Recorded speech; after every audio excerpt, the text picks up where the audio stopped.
Ooh, this is a good one. 8 proven ways to stop being shy and quiet. Does the idea of social interaction send panic waves through your body?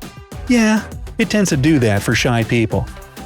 But even if you've been the quiet type your whole life, there are lots of things you can do to build your confidence, become more charismatic, and get rid of that social awkwardness for good. Here are 8 tips on how to do just that. And of course, be sure to hit that subscribe button and ring the notification bell to join us on the bright side. Counting down from number 8. Replace your negative inner voice. Shy people can be highly critical of themselves. If you have a tough inner voice constantly judging you super harshly and putting you down, then you'll be more prone to removing yourself from social situations because you expect to be judged by others just as relentlessly. Think about it. If a person regularly beats themselves up for their mistakes, the things they can't do, or they compare themselves to other people, chances are they'll want to stay home all day long and not see anybody. That's why you've got to replace that tough inner critic with a friendlier, more supportive voice. You need to treat yourself with the same kindness you'd show a friend. When that inner critic has something to say, talk back and prove it wrong. To do that, you'll need to Number 7. Embrace your strengths. Everybody's good at something, and you're no exception. Shy, quiet people are just as smart, successful, competent, and interesting as extroverts. The only difference is that shy people might have a hard time talking about what makes them so unique, so others don't get a chance to notice it. If someone asks you about yourself, this is the time to speak up about the things you're great at. Maybe you're an avid reader, have an amazing taste in music, or are really good at your job or studies. If you don't talk about your accomplishments, no one will ever know about them. Not to mention, this is a great exercise in increasing your self-esteem and quieting that harsh inner voice of yours. Take some time to think about the things you're really good at or topics you know a lot about, and come conversation time, that information will be your secret weapon. Speaking of which, Number 6. Offer information. Being in a large group of friends or acquaintances can be an awkward experience for people who suffer from social anxiety. But still, don't wait for others to ask how you're doing, how your projects are going, or what you did this weekend. Take the initiative to tell your friends what's going on in your life. Your close ones will appreciate you sharing this information and keeping the conversation going. The same goes the other way around. Remember to also ask your friends how they are. Talking about yourself and asking others about their lives seems like an impossible task for a shy person. Because it means, well, talking and having people look at you. I know you'd rather be a fly on the wall and wait for others to pull you into the conversation. But if you want to overcome your shyness, actively offering information is a must. Number 5. Don't advertise your shyness. You know, it's all too easy to apologize to others for an awkward interaction by saying something like, "Sorry, I'm really shy." But by advertising your shyness, you're only trapping yourself in this label. People might not even see you as quiet or awkward until you bring it up. And from then on, they'll only be able to see you that way. There's nothing wrong with being the shy one, but holding on to that label can really set you back if you sincerely want to open up and be more conversational.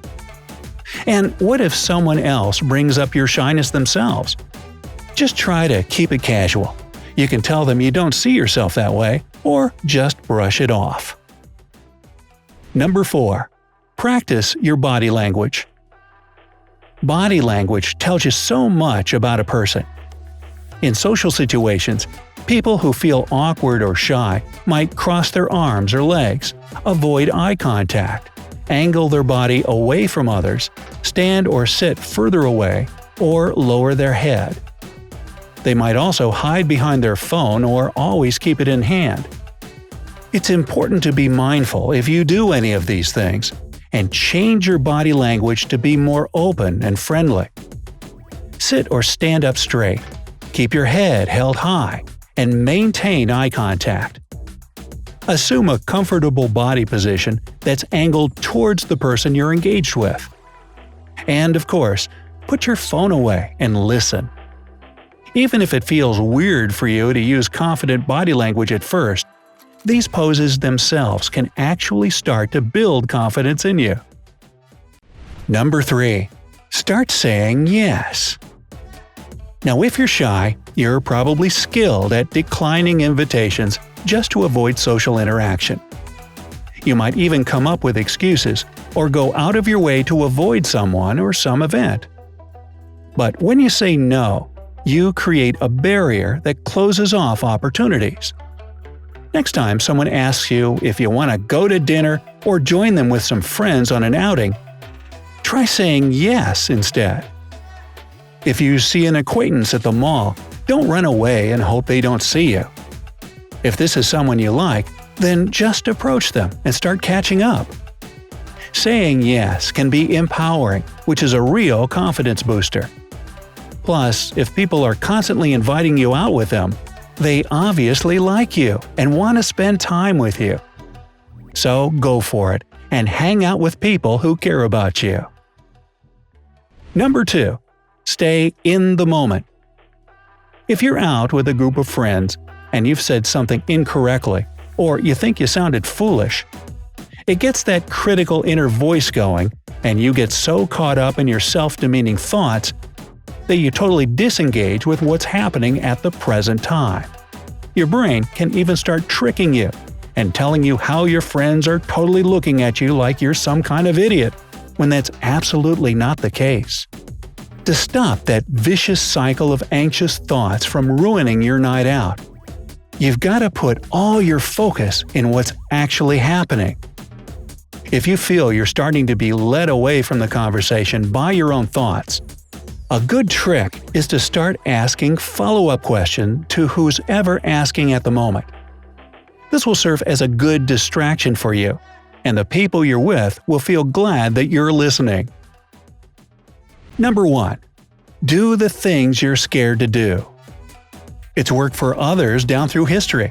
Eleanor Roosevelt said, "You must do the things you think you cannot do." Ralph Waldo Emerson said, "Do the thing you fear, and the death of fear is certain." And this one, conquering your greatest fear can sometimes turn it into your greatest strength. Oh yeah, I said that one.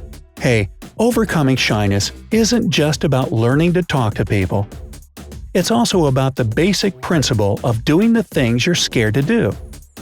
You learned earlier that a fear of being judged usually plays a big part in being shy. Maybe you've always wanted to dance in a club, join a sports team, or give a speech in front of a crowd. But you've always been way too shy to even think about it. Start by practicing to face your fears with the help of someone you trust. If you've always wanted to sing, for example, you could go to karaoke night with a friend.